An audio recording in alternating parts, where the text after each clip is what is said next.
Welcome in our 75 days challenge. ये हमारा तीसरा दिन है जिसमें हम चैप्टर वन के फिर से 10 क्वेश्चन डिस्कस करने वाले हैं, जो कि मोस्ट इंपॉर्टेंट क्वेश्चन है केमिकल इक्वेशन एंड रिएक्शन है। जो भी लोग ऑफलाइन क्लासेस ज्वाइन करना चाहते हैं, जो सीतापुर से बिलोंग करते हैं, वो लोग ऑफलाइन क्लासेस ज्वाइन कर सकते हैं। बाकी ये मेरा व्हाट्सएप नंबर है और ये मेरी इंस्टाग्राम हैंडलिंग है, आप मुझे यहाँ पे फॉलो कर सकते हैं, जो कि ये मेरा ऑफिशियल अकाउंट है बैक बेंचर टीचर, जिसपे नोट्स या फिर आपको इंपॉर्टेंट क्वेश्चन मिलते रहेंगे। और ये मेरा पर्सनल अकाउंट है, अगर आपको कोई भी दिक्कत होती है या कोई भी क्वेरी होती है, आप मुझे मैसेज कर सकते हैं व्हाट्सएप के थ्रू। हम लोग 75 डेज में पूरी साइंस करने वाले हैं। इसमें ये पहला चैप्टर है जो कि ये अराउंड 10 डेज चलेगा, जिसमें आपको हर रोज़ 10-10 क्वेश्चन मिलेंगे, जो कि most important NCERT, pre board और बोर्ड से रिलेटेड रहेंगे। सबसे पहले हम लोगों ने कल डिस्कस किए थे 10 क्वेश्चन, उससे पहले हम लोगों ने 10 क्वेश्चन डिस्कस किए थे। आज हम लोग फिर से ये 10 क्वेश्चन डिस्कस करने जा रहे हैं। मतलब टोटल अभी हम लोग 30 क्वेश्चन डिस्कस कर चुके हैं, जो कि इस चैप्टर से इंपॉर्टेंट हमको मिले हैं।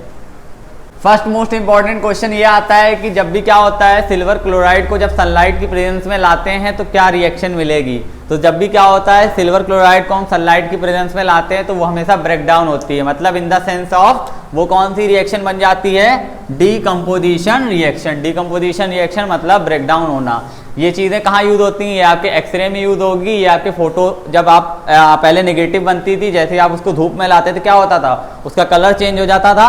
सेम वही कॉन्सेप्ट इसमें भी है। देखो ये AgCl है, मतलब सिल्वर क्लोराइड, और जैसे वो सनलाइट से रिएक्ट कर रही है, वो क्या बन जा रही है, Ag अलग हो जा रहा है और Cl अलग हो जा रहा है, मतलब ब्रेकडाउन ऑफ द कंपाउंड। इसमें क्या होता है, कलर में चेंजिंग आती है। जो हमारा सिल्वर क्लोराइड होता है वो किस कलर का होता है, व्हाइट कलर का। ठीक है, तो ये लोग तुम लोग कॉन्सेप्ट याद रखना कि जैसे ही तुम्हारी सिल्वर क्लोराइड ब्रेकडाउन होती है, वो तुरंत किस में कन्वर्ट होती है, व्हाइट कलर में होती है सिल्वर क्लोराइड, और जैसे वो ब्रेक होगी तुरंत किस कलर में आ जाएगी, ये देखो चेंजिंग इन कलर, जो कि क्या दिखाता है, केमिकल रिएक्शन। मतलब जब तुम्हारी सिल्वर क्लोराइड थी तो वो व्हाइट कलर की थी, जैसे उसे सनलाइट की प्रेजेंस में लाया गया वो क्या बन गई, ग्रे कलर की। कोई डाउट इसमें कि कैसे ब्रेकडाउन होता है सिल्वर क्लोराइड का, कोई भी डाउट नहीं है ना। आगे हम लोग बढ़ते हैं नेक्स्ट क्वेश्चन पे। ये क्वेश्चन हर बार बोर्ड में पूछा जाता है। इस क्वेश्चन में क्या है, तनिष्क पढ़ाई करो पढ़ाई। ठीक है, ये वीडियो मैं व्हाट्सएप पे डालूंगा तो ये घर वालों को भी पता चलेगा कि तुम पढ़ नहीं रहे हो। ठीक है, सबसे पहले हम लोग डिस्कस करते हैं क्या होता है। ये क्वेश्चन हर बार बोर्ड में पूछा गया है।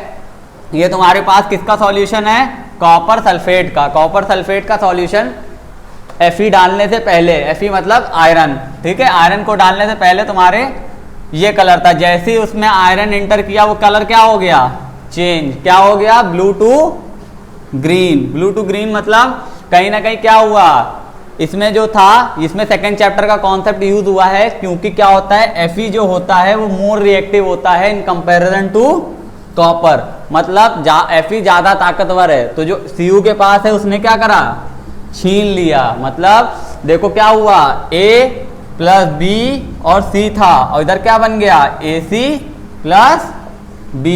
याद रखना ऐसा तब होता है जब हम लोग मोर रिएक्टिव के, अगर तुम लोगों को मोर रिएक्टिव नहीं याद है तो इसको समझ लो। देखो मैंने याद कराया था बच्चों को, कटरीना ने कार मांगी, ठीक है, अल्टो जेन फरारी। ठीक है, कटरीना ने कार मांगी, अल्टो जेन फरारी, फिर भी, ठीक है, फिर भी मिली कौन सी, सिल्वर नहीं, फिर भी मिली कॉपर सिल्वर गोल्ड। क्लियर, क्या था, कटरीना ने कार मांगी, अल्टो जेन फरारी, फिर भी मिला कॉपर सिल्वर गोल्ड। याद रखो। अब कैसे ये रिएक्शन हुई, ये देखो यहाँ ये बहुत ज्यादा रिएक्टिव, उससे कम कम कम कम, मतलब ये क्या है, बड़े से छोटे की तरफ बढ़ रहे हैं, मतलब ये डिसेंडिंग ऑर्डर में लगा हुआ है। तो ये अब Fe क्या है, यहाँ पे है, और Cu कहाँ पे है, यहाँ पे है। Cu क्या है, कहीं ना कहीं क्या है, कम रिएक्टिव है। Cu कम रिएक्टिव है क्योंकि उसका नंबर क्या है, लास्ट में आ रहा है बिल्कुल, और Fe क्या है, मोर रिएक्टिव है। तो Fe क्या करेगा, उससे छीन लेगा। क्यों, क्योंकि मैंने बताया था डिकम्पोजिशन डिस्प्लेसमेंट रिएक्शन में क्या होता है, जो ज्यादा ताकतवर होता है वो क्या करता है, दूसरे वाले के जो एलिमेंट होता है वो छीन लेता है। याद रखना इस कॉन्सेप्ट को। ये क्वेश्चन तुम कैसे करके आओगे, अगर अच्छे नंबर में आए तो कोशिश करना कि तुम एक बार डायग्राम भी हल्का सा रिप्रेजेंट कर दो, क्योंकि टफ डायग्राम नहीं है। दूसरी चीज तुम लोगों को ये रिएक्शन लिख के आनी है, और नीचे तुम लोगों को रीजन भी लिखना है। इधर पढ़ा रहा हूं सात्विक, ठीक है, तुमको इधर रीजन भी लिखना है। रीजन क्या लिखना है तुम लोगों को, क्यों, क्योंकि जो था जैसे ही हमारा कॉपर सल्फेट के साथ आयरन रिएक्ट करती है, आयरन हमारी मोर पावरफुल है, मोर रिएक्टिव है, तो क्या हो जाता है, मोर रिएक्टिव होने की वजह से क्या हो जाता है, कहीं ना कहीं जो Cu से वो सिल्वर को सल्फेट को छीन लेती है। पढ़ लो अब है, फालतू बकवास मत करो, ठीक है। क्लियर हुआ ये वाला कॉन्सेप्ट, कोई डाउट? क्यों डिस्प्लेस होती हैं चीजें, इसलिए क्योंकि जो यहाँ पे हमें दो एलिमेंट दिए गए थे, एक ज्यादा रिएक्टिव था। आगे वाली स्लाइड पे बढ़ो। प्रेसिपिटेट रिएक्शन, इस टॉपिक का थर्ड मोस्ट इंपॉर्टेंट कॉन्सेप्ट है। प्रेसिपिटेट रिएक्शन क्या होता है, जब भी हम कोई दो लिक्विड को मिलाते हैं और दोनों लिक्विड में जो एक मिक्स करते हैं तो नीचे क्या आ जाता है, इनसॉल्युबल मटेरियल। मतलब दो लिक्विड मिलाने पर हमने इधर दो लिक्विड मिलाए, ठीक है, तो इधर हमें क्या मिला, लिक्विड प्लस सॉलिड। मतलब दो लिक्विड को जब हम मिलाते हैं और इधर जो हमें प्रोडक्ट साइड में मिलता है एक लिक्विड और थोड़ा बहुत इनसॉल्युबल सब्सटेंस मिलता है, जैसे FeSO4 बेटा आयरन सल्फेट। इधर देखो प्रेसिपिटेट रिएक्शन में क्या है बेटा, ये रिएक्शन जरूर याद करके जाओगे क्योंकि एक रिएक्शन पूछा जाएगा, व्हाट इज प्रेसिपिटेशन, अगर पूछा जाएगा, ठीक है। तो प्रेसिपिटेशन क्या होता है, प्रेसिपिटेशन हमारी कौन सी डबल डिस्प्लेसमेंट की का पार्ट है, जिसमें क्या होता है, जब भी हम क्या करते हैं दो कंपाउंड्स को रिएक्ट करवाते हैं तो प्रोडक्ट साइड में एक इनसॉल्युबल क्या निकलता है, सॉरी इनसॉल्युबल क्या निकलता है, सब्सटेंस निकलता है। इनसॉल्युबल मतलब कहीं ना कहीं जब तुम लिक्विड मिलाओगे तो नीचे तुम्हें हल्के फुल्के से ऐसे ये लिक्विड के अंदर तुम्हें छोटे मोटे क्या मिलेंगे, पार्टिकल्स मिलेंगे, इनसॉल्युबल पार्टिकल्स मिलेंगे। तो इसे हाँ बेटा देखो इसमें दो ही कॉन्सेप्ट आते हैं। पहला तो ये आता है कि BaSO4 वाला आता है, जिसको तुम्हें ये याद रखना है BaSO4 किस कलर का होता है, वाइट कलर का। एक और आता है जिसमें हम कहते हैं Pb, अभी वो मैं बताऊंगा। जब Ki रिएक्ट करता है, Ki2 रिएक्ट करता है PbNO3 के साथ, ठीक है, PbNO3 के साथ जब रिएक्ट करता है तो ये येलो कलर का प्रेसिपिटेट बनता है, ठीक है। तो अभी मैं आगे तुम्हें क्वेश्चन बताऊंगा, बस तुम्हें एक रिएक्शन याद रखनी है प्रेसिपिटेट की, कि देखो BaCl2, ठीक है, प्लस क्या आया है NaSO4। देखो मैंने कहा ना दो कंपाउंड है, इधर भी दो कंपाउंड है, मतलब AB और CD हैं। ये जाके उधर जाके क्या होगा, ये SO4 किसके पास चला जाएगा, इसके पास, और ये जो Cl2 है कहाँ चला जाएगा, इसके पास। तो क्या बन जाएगी, BaSO4 प्लस NaCl, ठीक है। अब ये जो BaSO4 बना है ये व्हाइट कलर का है और यही प्रेसिपिटेट है, ठीक है। तो ये क्वेश्चन आ सकता है, ये तुम्हारा बैलेंसिंग में भी आ सकता है अलग से क्वेश्चन, मतलब ये क्वेश्चन तुम्हें मिलेगा 99.9% मिलता है, या तो अलग सेंस में आएगा या तो तुमको वैसे दे देंगे, हम थ्योरेटिकल फॉर्म में दे देंगे कि बेटा बेरियम सल्फेट ने रिएक्ट किया किसके साथ, सोडियम सल्फेट के साथ, क्या होगा, कलर बताओ क्या होगा, ठीक है, और ये कौन सी रिएक्शन है। तो कैसे जवाब दोगे, पहले तो तुम रिएक्शन लिखोगे, फिर इसमें कलर बताओगे, जो प्रेसिपिटेट का कलर व्हाइट होता है, और तीसरी चीज क्या लिखोगे, कौन सी रिएक्शन है, डबल डिस्प्लेसमेंट। कोई डाउट? ठीक है। तो प्रेसिपिटेट याद रखना, प्रेसिपिटेट बहुत इंपॉर्टेंट पार्ट है, और प्रेसिपिटेट किसकी टाइप है, डबल डिस्प्लेसमेंट की टाइप है। आगे बढ़ते हैं, give an example of double displacement reaction. देखो डबल डिस्प्लेसमेंट वही आ गया, डबल डिस्प्लेसमेंट का एक तो प्रेसिपिटेट था और दूसरा कौन सी है बताओ जरा, न्यूट्रलाइजेशन, न्यूट्रल करना। जो तुम इनो पीते हो वो भी यही करती है, पेट में तुम्हारे एसिड बनना होता है, तुम बेस को पी लेते हो और एसिड और बेस मिलके क्या बन जाता है, सॉल्ट और वाटर, तुम्हें तुरंत रिलीफ मिल जाता है। क्यों? क्योंकि जब हम पीते हैं तुरंत पानी पेट में जाता है, एसिड बेस मिलके 6 से 7 सेकंड के अंदर तुम्हारे पेट को क्या कर देता है, न्यूट्रल कर देता है, ठीक है। इधर देखो पहला तो न्यूट्रलाइजेशन रिएक्शन है, देखो सोडियम हाइड्रोक्लोराइड क्या है, हाइड्रो ऑक्साइड एंड द, देखो क्या बनाओगे, अब देखो ये कैसे मिली है तुम्हें, एक तरीके से थ्योरेटिकल फॉर्म में मिली है। थ्योरेटिकल फॉर्म में क्या लिखा, सोडियम हाइड्रो ऑक्साइड मतलब NaOH, ठीक है, और उसके साथ क्या मिला है, HCl। अब देखो इधर भी क्या है, दो कंपाउंड है AB और CD, ये जाके क्या हो जाएंगे उधर डिस्प्लेस कैसे होंगे, Na के पास क्या आ जाएगा Cl और इसके पास क्या H2O। क्या कहा था, क्या बनेगा सॉल्ट और वाटर, क्या बना सॉल्ट और वाटर। तो याद रखना न्यूट्रलाइजेशन रिएक्शन वो रिएक्शन होती है जो कि क्या कर देती है, आपको न्यूट्रल कर देती है, मतलब एसिड और बेस मिलके क्या बन जाता है, सॉल्ट और वाटर मिल जाता है। मान लो अगर ये 2 नंबर में आती है तो पहले तुम क्या करोगे, ये रिएक्शन लिखोगे, ठीक है, उसके बाद ये भी लिखोगे कि हाँ NaCl2 सोडियम क्लोराइड NaCl, ठीक है। तो ये चीज़ याद रखना कि कैसे रिएक्शन होती है। इसको, ये कौन सी रिएक्शन है, न्यूट्रलाइजेशन रिएक्शन है। इसको हम और दूसरी रिएक्शन क्या कहते हैं, डबल डिस्प्लेसमेंट। और साथ में इसको हम दूसरी रिएक्शन और भी कह सकते हैं एंटी एसिड। क्यों, क्योंकि ये तुम्हारे एसिड को मारने का काम करती है। जैसे एंटीऑक्सीडेंट होते हैं जो ऑक्सीजन से बचाती है, ऐसे एंटी एसिड कहते हैं इसको। क्लियर, कोई डाउट। नेक्स्ट क्वेश्चन के आगे तरफ बढ़ते हैं। ये तुम्हारे क्या है, हाँ ये तुम्हारी क्वेश्चंस हैं जो कि तुम्हें थ्योरेटिकल फॉर्म में दी जाएंगी और उन्हें तुम्हें केमिकल इक्वेशन में कन्वर्ट करना होगा। अगर ये तुमने 9th वाले कॉन्सेप्ट, तुम लोगों को मैंने पेज नंबर 37 कहा था, 9th वाला पढ़ा, अभी तक नहीं पढ़ा, पढ़ लो बेटा। देखो इधर क्या लिखा है, इधर नेक्स्ट क्वेश्चन क्या है हमारा, नेक्स्ट क्वेश्चन डिकम्पोजिशन की सारी रिएक्शन है जिसके में क्या है, हीट के थ्रू, इलेक्ट्रिसिटी के थ्रू और लास्ट किसके थ्रू, कहा गया, हाँ लाइट के थ्रू, मतलब तीनों, थर्मल, इलेक्ट्रिसिटी एंड फोटोलिटिक। सबसे पहले हम बात करते हैं हीट के थ्रू। तो हीट के थ्रू क्या होता है, हीट के थ्रू ये देखो तुम्हारा ये क्या है, कैल्शियम कार्बोनेट। कैल्शियम कार्बोनेट को जब हीट किया जाता है तो वो क्या बन जाता है, कैल्शियम ऑक्साइड और कार्बन डाइऑक्साइड। क्या बात है, पढ़ने का मन नहीं है तनिष्क, पढ़ो, सामने बैठ देखो क्या बात है,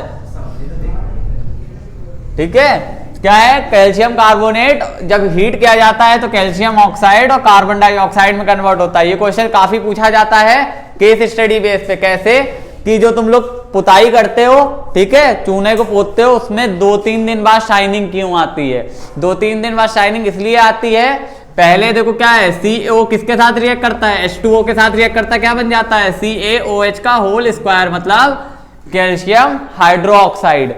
जब ये तुमने दीवार पे पोत दिया, कहीं ना कहीं इन्वायरमेंट में हमारे क्या है, CO2 है। जब ये CO2 के साथ रिएक्ट करता है तो क्या बन जाता है, कैल्शियम कार्बोनेट। और कैल्शियम कार्बोनेट के अंदर ये क्वालिटी होती है कि वो शाइन करता है। इसी वजह से जब तुम पुताई करते हो तो तुम्हारा जो घर शाइन करना शुरू करता है वो 2-3 दिन बाद शुरू करता है। क्यों, इसका यही रीजन है, तुमने ये पोता, उसके साथ क्या रिएक्ट करी, कार्बन डाइऑक्साइड रिएक्ट करी, कार्बन डाइऑक्साइड जब रिएक्ट करी तो कैल्शियम कार्बोनेट बन गया। और कैल्शियम कार्बोनेट में क्वालिटी होती है शाइन की। अब ये सुनो, देखो पहला कॉन्सेप्ट क्या, तुमने चूने को पानी में मिलाया, वो बन गया कैल्शियम हाइड्रोक्साइड। फिर तुमने पुताई कर दी, वो किसके साथ रिएक्ट कर गया, कार्बन डाइऑक्साइड के साथ, CO2 के साथ, क्या बन गया, कैल्शियम कार्बोनेट। अब जब वो 1 महीने 2 महीने 3 महीने बाद फिर से क्या है, उसमें CO2 क्या करती रहेगी, रिएक्ट करती रहेगी, क्योंकि एनवायरमेंट में CO2 तो है। और जब इस पे बार बार CO2 रिएक्ट करती है तो वो दोबारा किस में कन्वर्ट हो जाता है, तुम खुद देखते हो, छुट छुट के पपड़ी गिरती है। क्यों, वो पाउडर फॉर्म ही तो होता है। चूना भी एक तरीके का पाउडर फॉर्म है, और वो पपड़ी भी टूट टूट के गिरती है, वो किस फॉर्म में गिरती है, पाउडर फॉर्म में। तो ये देखो तुम्हारा कैल्शियम कार्बोनेट किस में कन्वर्ट हो जा रहा है, फिर से उस चूने में जो तुम दुकान से लेके आए थे, और साथ में क्या निकल रही है उसमें से।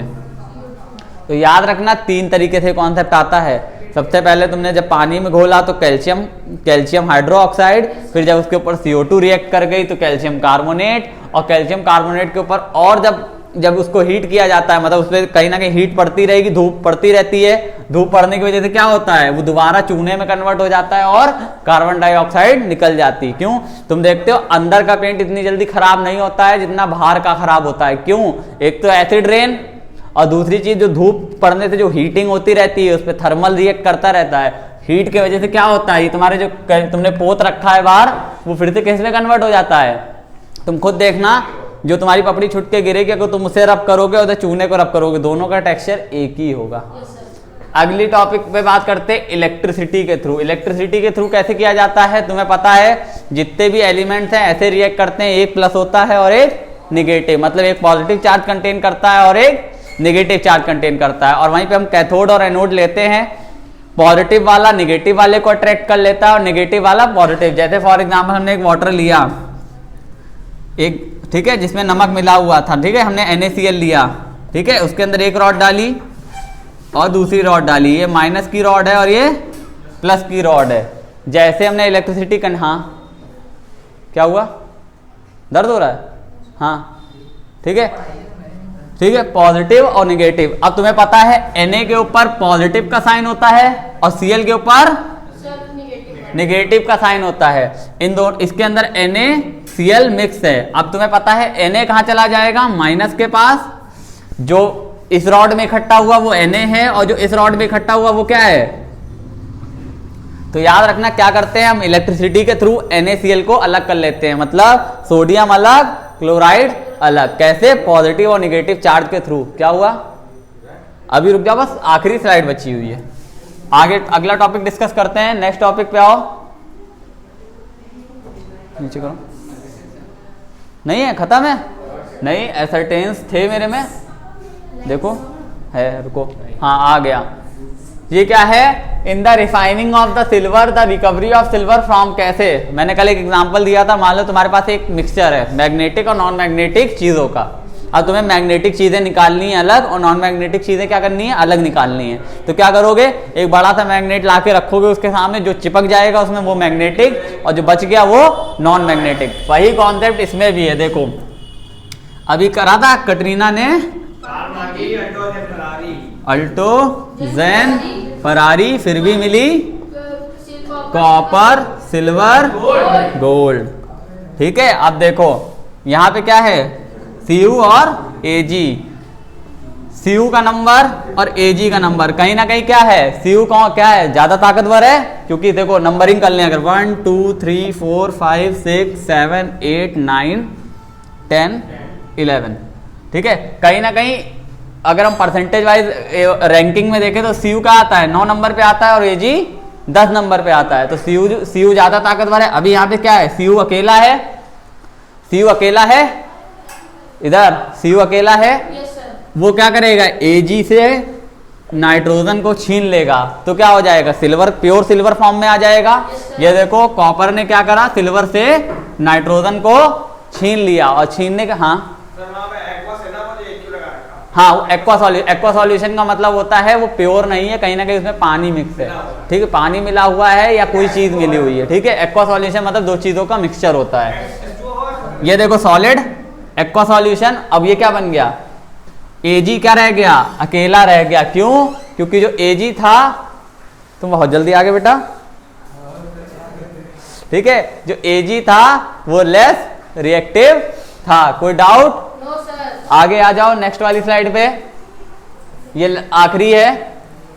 इस टाइप के तुम्हें क्वेश्चन बहुत मिलेंगे इस बार बोर्ड्स में, देखना MCQ, ठीक है, रीजन, और जानते हो पेपर दे चुके हो क्या, तुम फेल हुए थे क्या 10th में, फिर से पढ़ रहे हो, अच्छा हमको तुम पेपर जानते हैं, एसर्शन और रीजंस, ये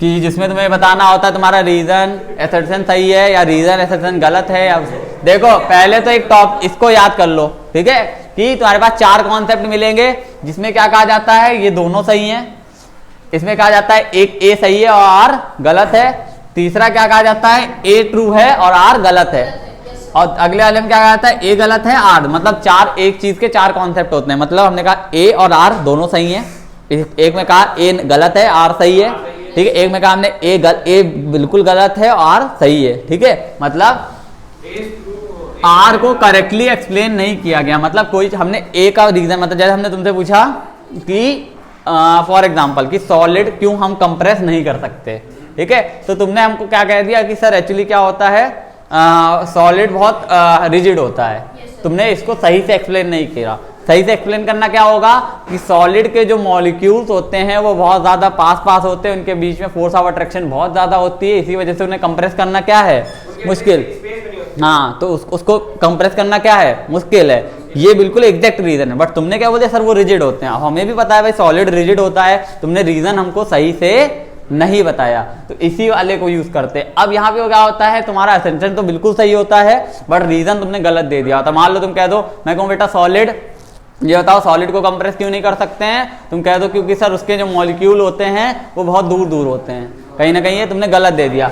अगले में क्या होता है, ए फॉल्स होता है। अगले में ए फॉल्स कैसे होता है, मान लो हमने रीजन ये दिया कि जो मॉलिक्यूल होते हैं वो बहुत दूर दूर होते हैं, लेकिन बात यहाँ पे हमने सॉलिड की कर दी। अब है ये गैस की चीज, रीजन गैस में होना चाहिए, लेकिन है कहाँ, सॉलिड में। अब क्वेश्चन को समझो नीचे वाले को, इधर decomposition of vegetable matters into a compost in a example of exothermic reaction. जाहिर सी बात है एक्सोथर्मिक रिएक्शन, क्यों, जो भी सड़ा गला खाना तुम जमीन में फेंकते हो तो वो क्या किसमें कन्वर्ट हो जाता है, एनर्जी में। कैसे, कहीं ना कहीं उसमें क्या निकलती है, एनर्जी निकलती है। एक्सोथर्मिक रिएक्शन में क्या होता है, एनर्जी निकलती है। पढ़ लो चुपचाप वरना थप्पड़ खा जाओगे तुम मुझसे, हैं, मैं तो ऐसा रहा है। अब ठीक है, आने दो उन्हें, अभी हम लोग डिस्कस कर ले पहले, ठीक है। अगला क्या है, एक्सोथर्मिक रिएक्शन में क्या होता है, कहीं ना कहीं क्या होता है, इन्वॉल्व, हीट इवॉल्व होती है। इवॉल्व का मतलब होता है, क्लिक करो, इवॉल्व का मतलब होता है हीट निकलती है, इन्वॉल्व मतलब होता है हीट देंगे हम, और इवॉल्व मतलब होता है हीट निकलना। तो जाहिर सी बात है पहला तुम सीधे सीधे बता सकते हो, रीजन तो बिल्कुल सही है। रीजन क्या सही है कि एक्सोथर्मिक में हीट निकलती है, और ये वाला रीजन भी सही है कि जो तुम मटेरियल, जो वेजिटेबल को डिकम्पोज किया जाता है, जो भी कंपोजिशन होता है वो कहीं ना कहीं क्या होता है, वो एक्सोथर्मिक रिएक्शन है। अगले वाले क्या जरा है एक और,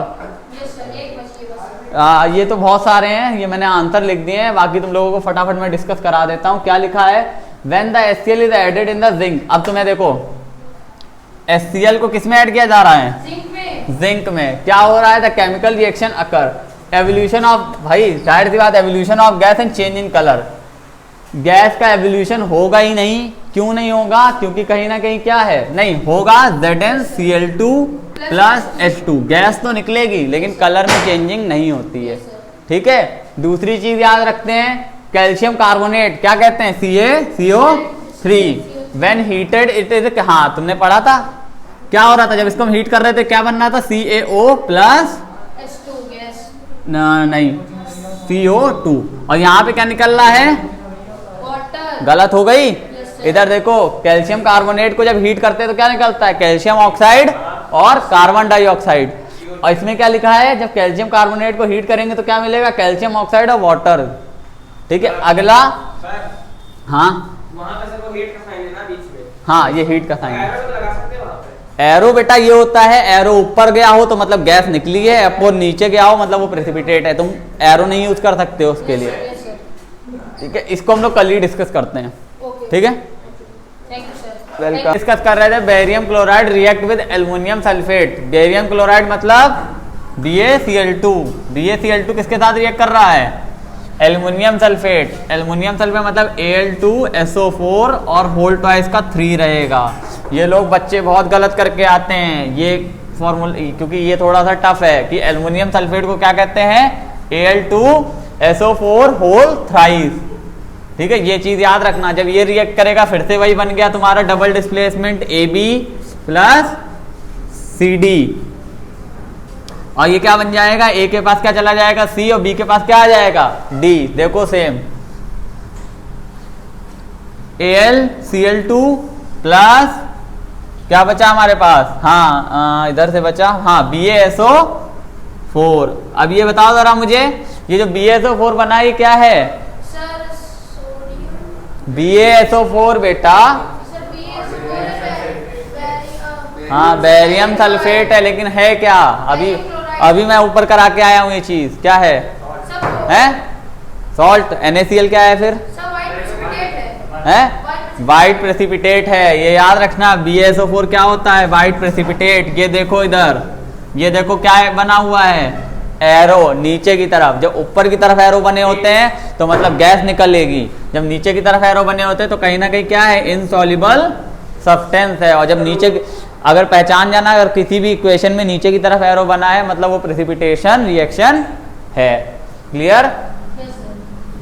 आगे अगले वाले में क्या है, पोटेशियम रिएक्ट किसके साथ कर रहा है, वाटर के साथ। ये क्वेश्चन तुम लोग एसिड बेस में कर चुके हो। जब मेटल प्लस वाटर होता है तो क्या होता है, इधर एक गैस निकलती है हमेशा, ये याद रखना।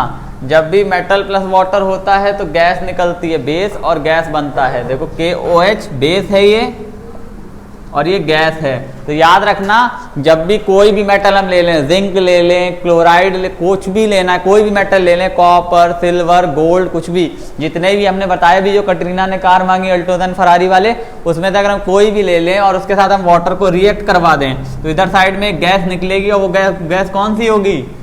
Hydrogen gas. फैक्ट है, मतलब एक तरीके। मान लो अगर तुमसे कोई कह दे कि मैंने मेटल और वाटर को रिएक्ट कराया, गैस का नाम बताओ, हाइड्रोजन। ठीक है, कोई डाउट? अगली साइड पे आओ जरा, चेंज करो स्लाइड। क्या हुआ, नहीं हो रही चेंज? हो गई।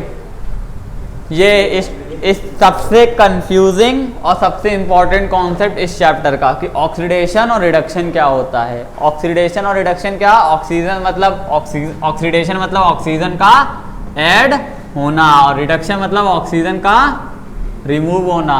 पहले तो एक वर्ड में ये कॉन्सेप्ट याद रख लो। अगला, इसमें हाइड्रोजन क्या होता है?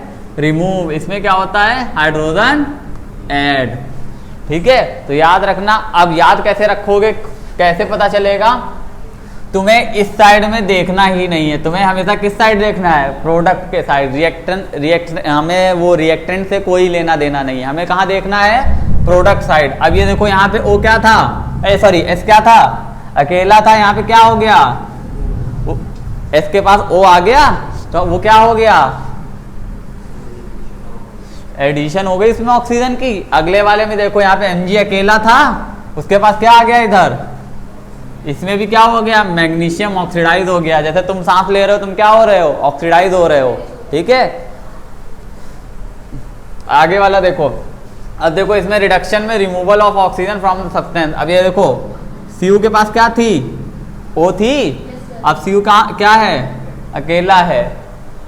ठीक है, तो कहीं ना कहीं क्या हुआ? Cu से जो क्या हो गया? ऑक्सीजन रिमूव हो गया। तो ये क्या हो गया? रिडक्शन। हमें हमेशा इधर से इसको कंपेयर करना है कि अब देखो नीचे लिखा होगा द कॉपर, बैक करो, क्यों टच कर रहे हो? अपने आप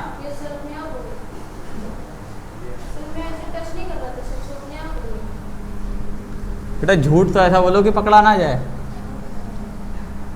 हैं? ठीक है, Cu कॉपर ऑक्साइड क्या होता है? कॉपर ऑक्साइड जब रिएक्ट करता है, हीट करते हैं, तो देखो इधर देखो, फिर से इस कॉन्सेप्ट को उल्टा पकड़ो जरा। मैंने क्या कहा था? जब भी किसी मेटल के साथ क्या रिएक्ट करता है, क्या है ये? वाटर। तो कौन सी गैस निकलती है? थप्पड़ पड़ेगा, खींच के मुंह टेढ़ा हो जाएगा। हाइड्रोजन। देखो इस इक्वेशन को अगर हम ऐसे कर दें तो कॉपर के साथ क्या रिएक्ट कर रहा है? वाटर। और कौन सी गैस निकल रही है? हाइड्रोजन। अभी इसी कॉन्सेप्ट को उल्टा कर दिया इन्होंने, तो क्या निकला? बना। तो बात वही है, बस घुमा दिया जाता है। जैसे उसमें था A plus B gives AB, और अगर इसको हम उल्टा कर दें तो क्या हो जाएगा? AB gives up A plus B. बस इसको क्या कहते हैं? कॉम्बिनेशन रिएक्शन कहते हैं, और इसको डिकम्पोजिशन रिएक्शन करते हैं। कोई डिफरेंस नहीं है, बस इतना याद रखना है, मेटल प्लस वाटर मतलब ये गैस निकलेगी जिसका नाम क्या होगा? हाइड्रोजन। ठीक है, नेक्स्ट वाले पे वर्क करते हैं। तो देखो जिंक के पास क्या है? जिंक के पास है ऑक्सीजन, और जैसे इधर आई तो क्या हो गया? जिंक बेचारा अकेला हो गया। मतलब क्या हो गया? जिंक के पास से रिमूव हो गया। जिंक ऑक्साइड किस में कन्वर्ट हो गया? जिंक में। जिंक ऑक्साइड क्या बन गया? केवल जिंक बन गया। अब बच्चों को मैंने ऐसे समझाया था, मान लो तुम अकेले रहते हो, तुम अपने साथ किसी को लेके आए कि आज से तुम भी मेरे साथ रहने लगो क्योंकि रेंट आधा हो जाएगा। तो इससे क्या होता है? कहीं ना कहीं जो पहले हक था हमारे इस रूम पे, अब वो हक नहीं रहेगा। कहीं ना कहीं हमको क्या करना पड़ेगा? रिड्यूस करना पड़ेगा। मान लो हमारे पास पहले 2 रूम हुआ करते थे रहने के लिए, अब हमारे पास एक ही रूम है। तो कहीं ना कहीं क्या हुआ? Cu के साथ O तो आ गया, इधर देखो S के साथ O तो आ गया, लेकिन S क्या बन गया? Reducing agent. कैसे? मतलब मैंने खुद को रिड्यूस किया, खुद को ऑक्सीडाइज करने के लिए। ठीक है, कहीं ना कहीं ऑक्सीजन लेने में क्या हो रही है? मेहनत लग रही है, तो मैं खुद को रिड्यूस तो कर रहा हूं लेकिन ऑक्सीडाइज हो रहा हूं। ठीक है, ऐसे अगर अगले में बात करें तो इसमें देखो क्या था? ये कहीं ना कहीं क्या था? ऑक्सीडाइज था। यहाँ पे क्या हो गया? रिड्यूस हो गया। बट क्या हुआ? रिड्यूस होने की वजह से क्या हो गया? कहीं ना कहीं अब ये इसमें रिडक्शन हो गया। तो याद रखना, अगर तुम किसी को लेके आ रहे हो तो ऑक्सीडाइज तो होगे, बट तुम क्या होगे, रिड्यूसिंग एजेंट। उसके वजह से तुम्हें क्या होना पड़ेगा, खुद को रिड्यूस करना पड़ेगा। जैसे तुम ऑक्सीडाइज हुए, बट एज वेल एज तुम कौन हो, एजेंट हो। कौन से एजेंट हो, रिड्यूसिंग एजेंट। मतलब मैं ऑक्सीडाइज तो हो रहा हूँ, लेकिन सांस लेने में, रेस्पिरेशन प्रोसेस में मेहनत लगती है, तो कहीं ना कहीं सांस ले रहा हूँ, इस वजह से मेरी कहीं ना कहीं एनर्जी खर्च हो रही है। तो ओपन करो, एनर्जी खर्च हो रही है, तो कहीं ना कहीं खुद को मैं क्या कर रहा हूँ, रिड्यूस कर रहा हूँ। नीचे आ जाओ अगले वाले टॉपिक पे। अगला टॉपिक क्या है, करोजन। करोजन क्या है बताओ जरा। ये पढ़ के तो हम भी बता सकते हैं, कुछ अपना पता है तुम्हें क्या होता है करोजन, क्या है? जंग, मुर्चा, और कुछ भी बता दो हिंदी में, ठीक है। बाहर पड़ी छूट गई थी लोहा, उसमें जो हर वो का काई जम जाती, काई नहीं, उसपे जो लेयर बन जाती है ब्राउन कलर की, वो वही लिख के आओगे, मुर्चा लग जाना। ये क्या लिखोगे, करोजन इज अ मुर्चा है, ठीक है। इन सिंपल वर्ड में कहें, जब भी हमारे मेटल पर एटमॉस्फेरिक गैस एटमॉस्फेरिक गैस का अटैक होता है, और उसके वजह से जो उसमें डिग्रेडेशन आता है, मतलब वो वीक हो जाती है, एज वेल एज क्या हो जाता है, उसके कलर में चेंजिंग आती है, तो उसे क्या कहते हैं, करोजन कहते हैं। कौन सी atmospheric gas, O2, CO2, H2O, ठीक है। अब ये देखो, तुम्हें ये इक्वेशन याद करनी है अगर नंबर अच्छे ऑब्टेन करने हैं। क्या हो गया, तुम्हारी एक मान लो कोई भी एक ऑब्जेक्ट आयरन का था, वो बाहर पड़ा रह गया, उसके साथ क्या रिएक्ट करा, ऑक्सीजन, क्योंकि वो सराउंडिंग में है। साथ में क्या रिएक्ट करा, वाटर। वाटर के आगे 2x लगाओगे, क्यों, क्योंकि वाटर ऐसा नहीं होता है कि आज जंग लगी, मतलब सॉरी आज पानी गिरा ताले पे और कल उस पर जंग लग गई। कहीं ना कहीं क्या है कि लॉन्ग प्रोसेस है, टाइम टेकिंग है, ठीक है। तो कहीं ना कहीं हमें वाटर की जो वो होती है मॉलिक्यूल्स हमें नहीं पता होते कितने रिएक्ट किए हैं, ठीक है। तो यहाँ पे ये फॉर्मूला क्या बन गया, देखो हमें ये याद रखना है। पहली बात, आयरन के साथ ऑक्सीजन आ रही है, तो वो ऑक्सीडाइज हुआ, क्या बन गया, आयरन ऑक्साइड। आयरन ऑक्साइड बन गया, साथ में उसके क्या बचा अभी, वाटर। तो वाटर को मल्टीप्लाई में लिख दिया X2O। 2 कहाँ चला गया इसका, 2 यहाँ पे क्या ले लिया गया, कॉमन, समझे। देखो मान लो हम कहते हैं केवल Fe और O की रिएक्शन कराओ, O2 की, तो क्या बन जाएगा, FeO3, ठीक है। देखो ये बना, ये बना क्या है, ये आयरन ऑक्साइड। आयरन ऑक्साइड जैसे ही क्या करेंगे, साथ में हमारे पास क्या है, और H2O, वो भी 2x में, तो क्या है, ये जो बचा Fe2O3, साथ में क्या लगा देंगे, X प्लस, मतलब याद रखना कोई भी चीज हो ऑक्सीडाइज हो जाती है। क्या हुआ, जा रहे हो। अब